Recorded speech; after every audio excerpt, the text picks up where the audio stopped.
Hey, welcome back, and now we're on question 2 of Stereotypes. And question 2, I will start with Greg on this one. Which stereotype about black people is least accurate to you, and why? Well, for me, it's lazy. People just would automatically assume that I'm lazy when I show up to work and everything else like that. Me being the only black dude there, they would just assume like he's not doing anything. But I work just as hard as everybody else, if not hard. Actually, I have to work harder to make sure I don't get that kind of reputation while I'm there. Yeah. And I'm gonna automatically be late. I hate that one too. So I always show up like a half hour before. and then I work as hard as I can while there's work to be done. I think that the one that personally affects me the most is that That's the least accurate. or that's the least accurate, is that black women are more sexual than other types of women. Oh gosh. Yeah. And it's not true. I know that there's a certain sect of, there's other, women are sexual. They're sexual creatures too. And I don't think that black women are any more sexual than our white counterparts, or Asian or Hispanic or any other counterparts. It's just that we are portrayed, it's our stereotype that we are more hypersexual than other types of women. And I don't think that's... By hypersexual, what do you mean exactly? I mean that we're the ones who are more likely to go and not only have sex, but also do more, or like more, I guess, freakier sexual kinds of things. And I don't think that's necessarily true. We are portrayed, though, as being that way because we tend to be the ones in like the hip hop videos, and we're perpetuated that way. And I don't think that's necessarily true. I think women in general can be as hypersexual as we are portrayed to be. Okay. So that's mine. I hate to be the Debbie Downer, but they're all accurate. They're all accurate. Yes. There's not one that's less accurate than the other one.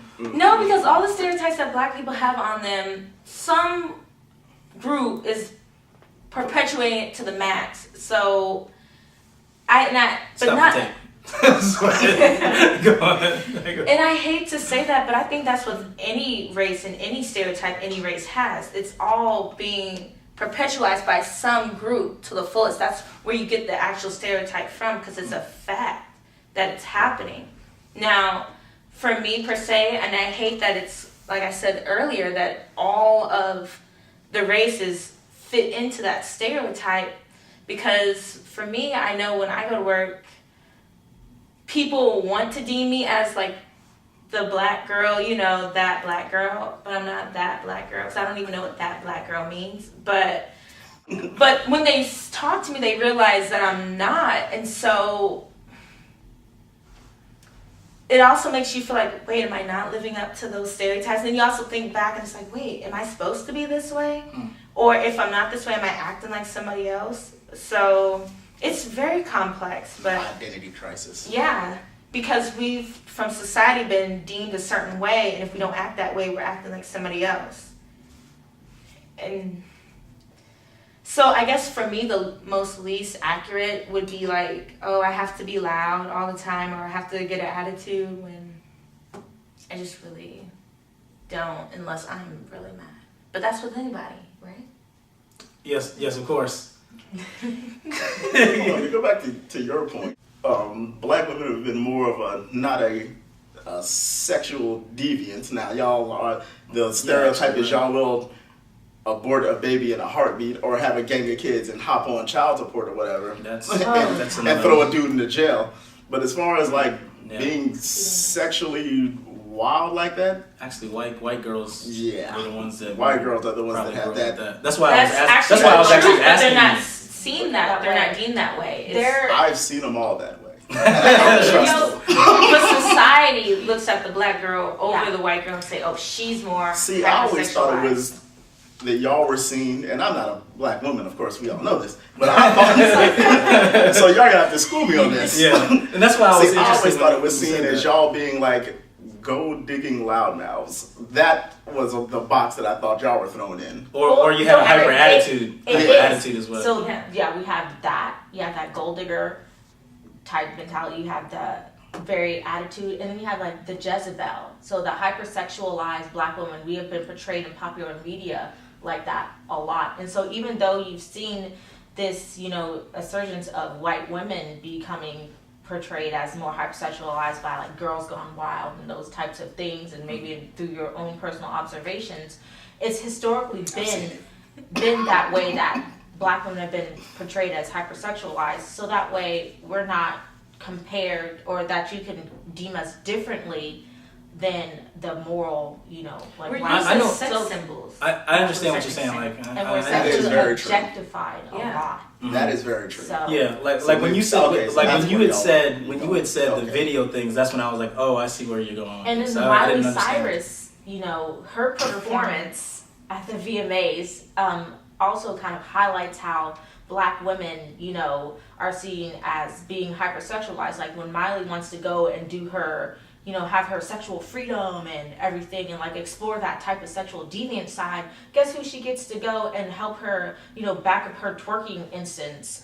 She gets a bunch of African American females. And not only that, but she is objectifying them, and by only showing like their faces are covered and their butts are highlighted, and that and their ability to twerk well is, because I don't think she can twerk well, but She doesn't have the required she equipment.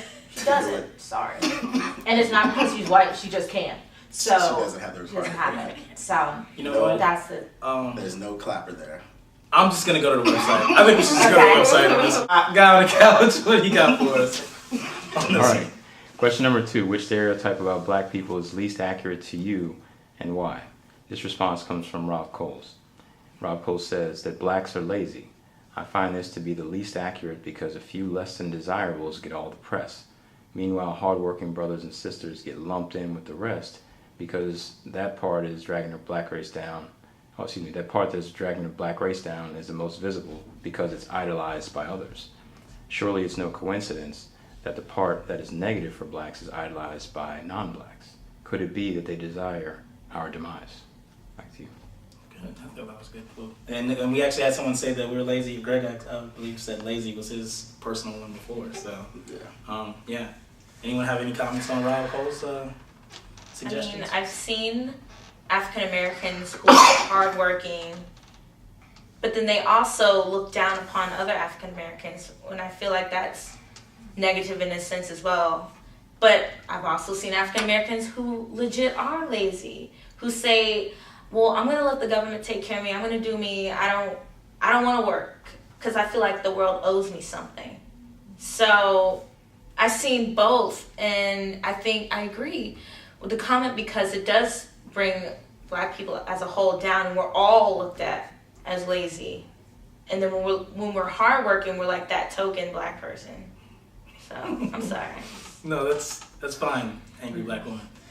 In terms of the lazy comment, I do agree that is something that does negatively hurt the African American, the race as a whole. And do I think that there are certain people who want to see our demise, but just looking at a lot of times where you see the racial power structures, it's still that you have this kind of a hierarchy where blacks tend to be towards the bottom and that whites tend to be towards the top. Even though in our societal power structures we have a black president, but still that racial hierarchy exists. It's not as visible as it used to be, but it's institutionalized. So when you have a subset of people who are deemed as lazy and incompetent, because they're built in that lazy stereotype is that we're incompetent, that we cannot do things, that we are not able to contribute to society, that we're not smart. There's a whole bunch of things that are lumped into that lazy stereotype, and that's not true. A lot of times I work at a scientific organization, and minorities tend to not be represented as a people who could do science, technology, engineering, and maths, the STEM fields. And if you look historically, Black people have contributed greatly to science and engineering and math. And Which you can see on our Black People You Should Know section. yeah, that's a good Plug. one. But we have, and so, but when you have that lazy stereotype within the African American people community, people don't think that we can do those things that require hard work, and then people on the outside will look at it too. So I think it is seen as a demise thing, but also want to highlight how it's looked upon within the Black community, that Black people as a whole, because of that stereotype, might not think that they can do those things that require the hard work, when in actuality, we can. Just to piggyback off what you said, something that's very annoying is that when Black people as a whole, for any stereotype that's positive, we don't get that. But they want to hop on the stereotypes that are negative and then categorize everybody in that race. Say, like, how did that change? A lot of African Americans, like we had just said, were amazing in engineering and math and science. So how come we didn't keep that stereotype? But the second that you see a group of African Americans who are lazy, don't work, we get that stereotype for the entire race. And it's frustrating. It's like they're ready to get on the negative stereotypes for Black people, but the positive ones, it kind of gets dismissed. And there's another stereotype that I just thought of, like that has is related to the lazy comment, is that welfare queen, and like how that stereotype was created, and that when you first think about welfare and government assistance, the first thing you picture is an African American woman who has a whole bunch of kids that she can't take care of. And African Americans aren't the only ones on welfare. And so you have that subsect of that welfare queen. And then also you have to think about too what being on welfare actually really means, and how that system in and of itself, which is another conversation for another day. Yeah.